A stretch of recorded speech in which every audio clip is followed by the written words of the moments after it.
takeaway is everybody that watched that debate saw how bad Biden's cognitive decline is. Everybody.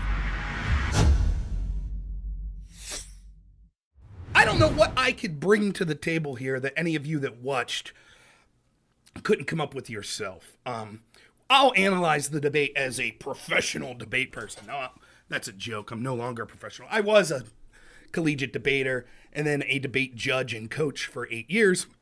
So maybe more than the average person, I've been involved in debates and I continue to do debates. But I think with a debate like this, a novice is equally as qualified and their opinion is equally as important as someone who's done debates, because this isn't a game.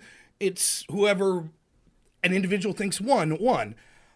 So I'll give my take on what I saw in the debate, some of the specific high points and things like that. But I think that an overview is necessary to give my overview points on this. Here's my let's assume that all of you saw the debate. We'll start with that. If there are those that haven't seen, we'll get to that. What is there to say? I could sit here and talk about how obvious the mental decline that Joe Biden has. And that is the story. But to me, there's a bigger story here. Everybody knew this for 4 years. Everybody knew it. Everybody knew it. CNN knew it.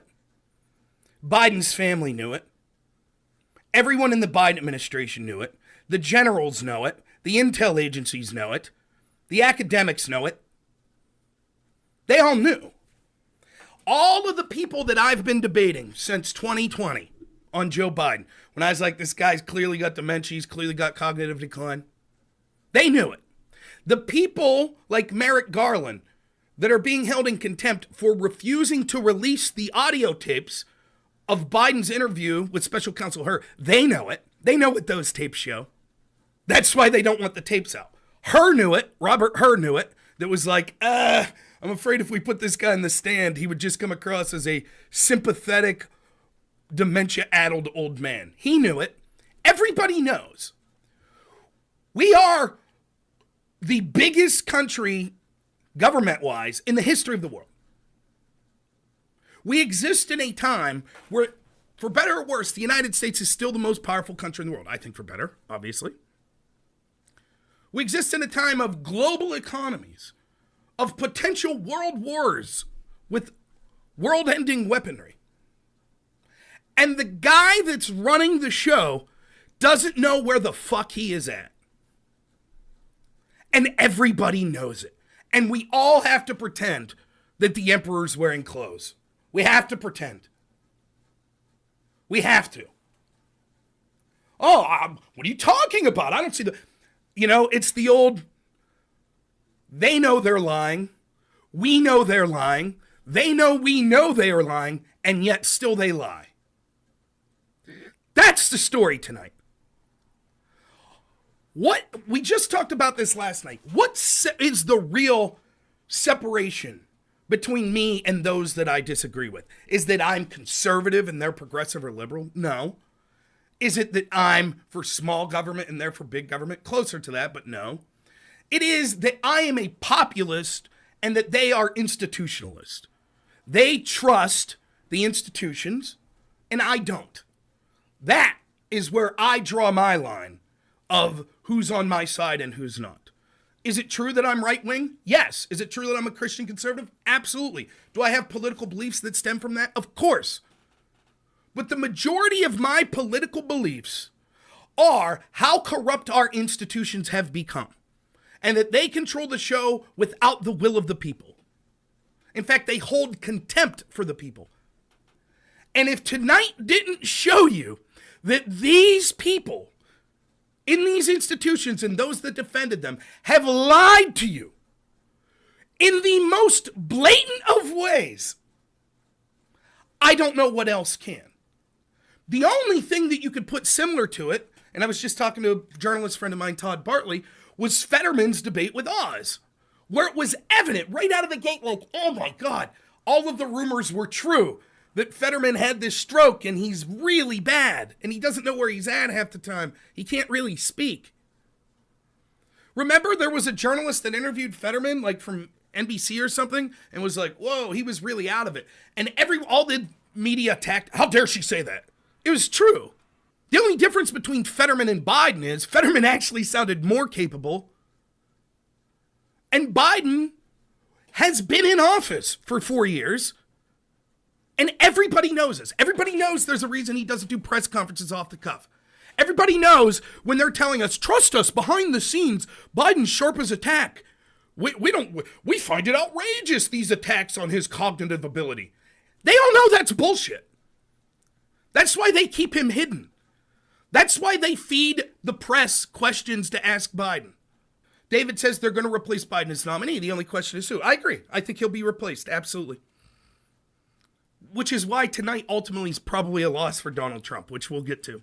Latest tweet from NBC, Biden's performance sends Dems into panic. Is that true? Jamal Bowman, yeah. And we'll talk about, well, they'll switch, and who's going to be the new person and blah, blah, blah, blah, blah.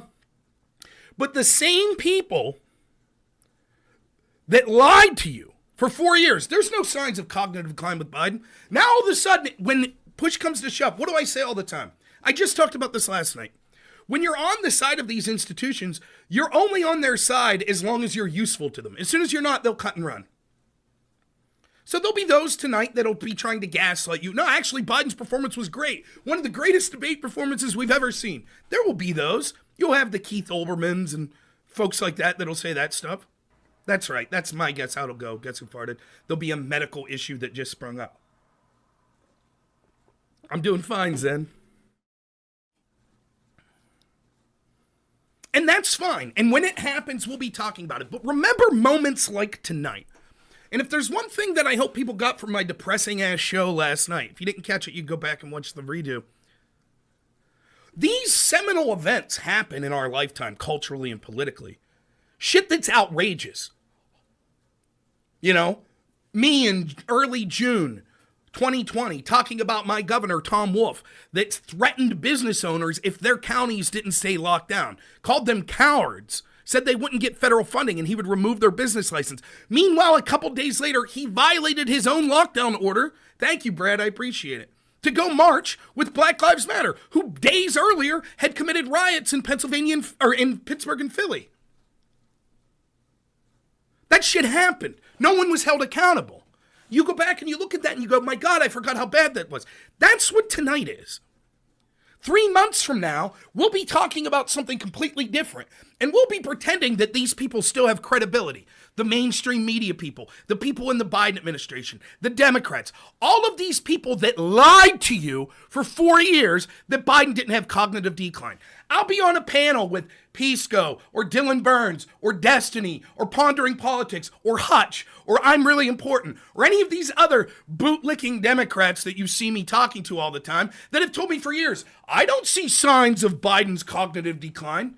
And they're going to be talking about something else. Like they shouldn't be ashamed of their blatant lies. That's what I want you to remember. That's my key takeaway from tonight. Yes, we'll talk about the actual debate performance. But the key takeaway is everybody that watched that debate saw how bad Biden's cognitive decline is. Everybody. And I don't want you to focus on that. I want you to focus on the people that really run this country and all of these institutions that lied to you for 4 years. What are you talking about? There's no cognitive decline. Oh, you can't see his transcripts with the special counsel who said that there was cognitive decline because trust us, the audio is the same as this transcript. You can't hear the audio, but you have no right to hear it. But trust us, he's really sharp behind the scenes. If they're willing to lie to you about something so blatant, what else are they lying to you about? I wonder how many of the 13 Nobel laureate economists that are warning about a Trump presidency, how many of them would have told you 2 weeks ago, Biden doesn't have cognitive decline? Thanks, 2024. Super chat for $2 says, how do you feel when they talked full January 6th? We'll talk about it. So that's what my big takeaway is. And I know most people won't focus on that tonight. So if there's one thing you get, if you got to run right now and this is all you hear, it's this. Yes, everyone's going to be talking about the obvious cognitive decline of Biden. You'll have some Democrats that are shitting their pants worried right now that are going to be focusing towards, how do we get this guy out of here? You'll have some that are just shills that are going to pretend that and gaslight you that you didn't see what you saw. And then you'll have everyone who's reasonably independent, objective, right-wing, etc. will be like, what a shit show. It's so obvious. But I don't want you to forget that these people lied to you for 4 years. There's nothing to see here. There's nothing cognitively wrong with Biden.